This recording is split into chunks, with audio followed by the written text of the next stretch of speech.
இன்றைக்கி சிக்கன் பிரியாணி தான் செய்ய போகிறோம். அதுக்கு பாருங்கள், கரம் மசாலாலாம் எடுத்து வச்சுருக்கேன், ஏலக்காய் இதெல்லாம் எடுத்து வச்சுருக்கேன், தக்காளி அறுத்து வச்சுருக்கேன், புதினா கொத்தமல்லி கழுவி வச்சுருக்கேன், வெங்காயம் வெட்டி வச்சுருக்கேன். சரியா? பாருங்கள், எண்ணெயும் நெய்யும் ஊற்றி வச்சுருக்கேன். சரியா? இதில் நல்லா காஞ்சிருச்சு.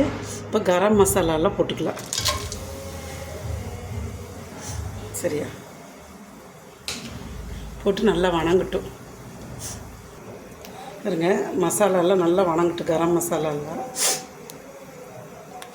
நல்லா வணங்கிருச்சு. இப்போ வெங்காயம் இது பச்சை மிளகா போட்டு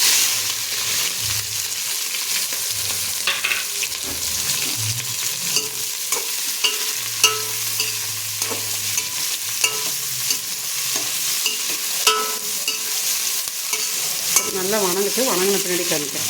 இஞ்சி இங்கே பாருங்கள், நல்லா வெங்காயம் நல்லா ப்ரௌன் கலர் ஆகிடுச்சு. நம்ம எந்த அளவுக்கு போட்டிருந்தோம், இப்போ எந்த அளவுக்கு இருக்குது பாருங்கள். இப்போ இஞ்சி பூண்டு பேஸ்ட் போட்டுக்கலாம். ஒரு 5 ஸ்பூன் போட்டுக்கலாம். 2 3 இஞ்சி பூண்டு 5 ஸ்பூன் போட்டேன். நிறைய போட்டால் நல்லாயிருக்கும். அதனால் நெய் அப்படியே மனம் செமையாக வருது. நல்லா வணங்கட்டும்.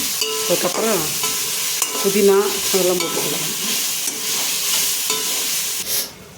நல்லா வணங்கிருச்சு. இஞ்சி பூண்டு வாசம் செமையாக வருது. இப்போ கொத்தமல்லியும் புதினாவும் போட்டுக்கலாம்.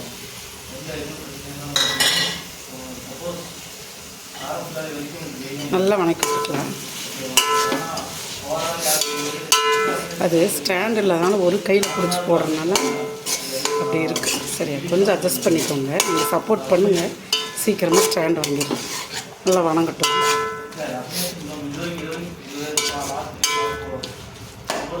வணங்கின பின்னாடி காமிக்கிறேன். நல்லா வணங்கிடுச்சு ஃப்ரெண்ட்ஸ். நல்ல மணமாக இருக்குது. இப்போ தக்காளி போட்டுக்கலாம். இது 4 தக்காளி போதும், ஏன்னா 3/4 கிலோ தான். அப்புறம் வெங்காயம் 1/2 கிலோ போட்டிருக்கேன். வெங்காயம் நிறைய போட்டால் நல்லாயிருக்கும். தக்காளி நிறைய போட்டோம்னு வச்சுக்கோங்க, தக்காளி சாப்பாடு மாதிரி ஆகிடும். நல்லா வணங்கட்டும். அது வணங்குறதுக்கு உப்பு போட்டுக்கலாம்.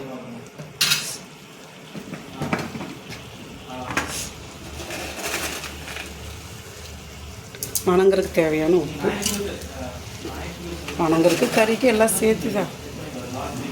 பத்திரினா போட்டுக்கலாம். அப்புறம் தேவையான மிளகாத்தூள், மஞ்சத்தூள், பிரியாணி மசாலா நான் வீட்டில் அரைச்சி வச்சது போட்டு எல்லாம் நல்லா வணக்கி விட்டுக்கலாம்.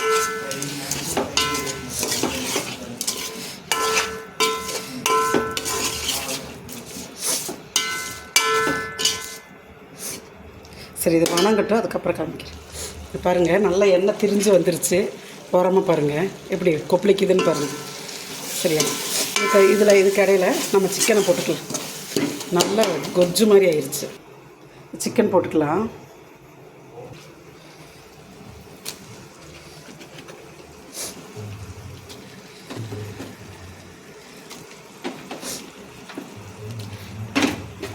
இது இந்த நிழல் அடிக்குது. நல்லா கிளறி விட்டுக்கலாம். வாங்க எல்லோரும் இன்றைக்கி எங்கள் வீட்டில் சூப்பரான சிக்கன் பிரியாணி சாப்பிட்லாம். காரசாரமான. சரி, இதுக்கறிலே நல்லா சாஃப்டாக இருக்குது. தயிர், லெமன் கடைசியில் புழிஞ்சிக்கலாம். சரியா? வாங்க எல்லோரும் சாப்பிட்லாம். நல்லா வணங்கின பின்னாடி காமிக்கிறேன். பார்க்கலாம் ஃப்ரெண்ட்ஸ், சிக்கன் நல்லா வணங்கியிருக்கான்னு சொல்லிவிட்டு பாருங்கள்.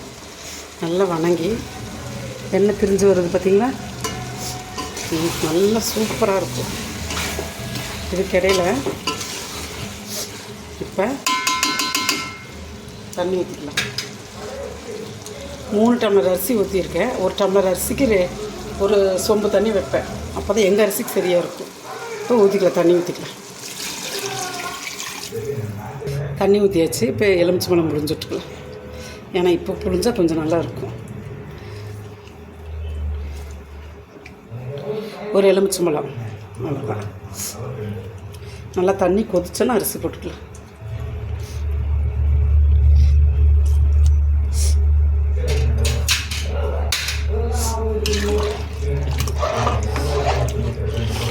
நல்லா கலர்ஃபுல்லாக பிரியாணி சிக்கன் கிரேவி. வாங்க எல்லோரும் சாப்பிட்லாம்.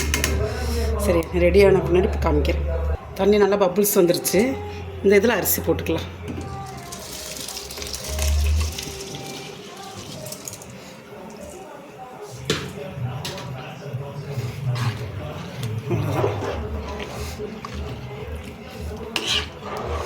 நல்லா வேகட்டும். ரெடியான பின்னாடி காமிக்கிறேன். ஃப்ரெண்ட்ஸ், இனி தம் போட்டுடலாம். நல்லா இதாகிருச்சு. இனி கொஞ்சம் தண்ணி தான் இருக்குது. இந்த டைமில் தம் போட்டோம்னா அப்படியே இருத்துக்கும். சரியா, தம் போட்டு காமிக்கிறேன். பாருங்கள் ஃப்ரெண்ட்ஸ், தம் போட்டாச்சு. இனி எல்லாம் முடிச்ச பின்னாடி காமிக்கிறேன் பிரியாணி. வாங்க எல்லோரும் சாப்பிட்லாம். ஃபைனலி பிரியாணி ரெடி ஆயிடுச்சு. இங்கே பாருங்கள், நல்ல செமையான சிக்கன் பிரியாணி ரெடி இருக்குது பார்த்தீங்களா? நல்லா தலை. வாங்க எல்லோரும் சாப்பிட்லாம். சரியா, பிடிச்சிருந்தால் லைக் பண்ணுங்கள், ஷேர் பண்ணுங்கள், சப்ஸ்கிரைப் பண்ணுங்கள், பெல் பட்டனை கிளிக் பண்ணுங்கள். God bless you. அதுக்கு சிக்கன் கிரேவி, அப்புறம்